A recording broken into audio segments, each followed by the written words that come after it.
भाज्यांची नावं मी अगं रिप्लेस पण ते केली होती. वाटतात ऐकताना खूप त्याचा सूर जे चुकीचा वाटत मी होता. सूर ऑफकोर्स कारण की ते लोकांना टोचेल म्हणूनच मी बोलत होते. पण त्याचा अर्थ कधीच कुठला चुकीचा नव्हता किंवा ते भाज्यांची नावं कधीच जे ॲक्चुअलमध्ये लोकं शिव्या देत होते, त्या लोकांचं काहीच नव्हतं आणि मी जे काहीही बडबडत होते त्याचा काहीच अर्थ होत नव्हता किंवा काही साउंड्स बनवत होते, ते लोकांना टोचत होते आणि आय थिंक मी तिथं सक्सेसफुल झाले कारण की मला ते टोचावं म्हणूनच मी बोलत होते. राहिला प्रश्न तन्वीनी बदल केले आणि मी बदल नाही केले. तर माझ्यासाठी रिॲलिटी शो याचा अर्थच रिअल राहणं असतं आणि तुमच्या इतक्या वर्षांची पर्सनॅलिटी तुम्ही एका आठवड्यात, एका दिवसात नाहीच बदलू शकत. तुम्ही बरोबर. कितीही काही करा आणि तुम्ही त्या सिच्युएशनमध्ये जिथे पूर्ण दुनिया तुम्हाला ट्रिगर करायला तापली आहे, टपली आहे, तुम्ही तिथे स्वतःला नाही कंट्रोल करू शकत आहे. जर इतका ड्रास्टिक चेंज झाला, तर मग मी ते खरं नाही मानत.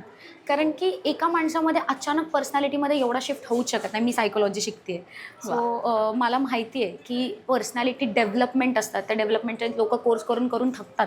तरीसुद्धा माणसाची पर्सनॅलिटी एका कमी काळामध्ये नाही, लोकांना वर्ष लागतात, आयुष्य लागतात, तरी लोकं सुधरत नाहीत. मग काही आठवड्यांच्या काळामध्ये तुमची जर का पर्सनॅलिटी इथून इथे येत असेल, तर आय थिंक तो फक्त मुखवटा आहे.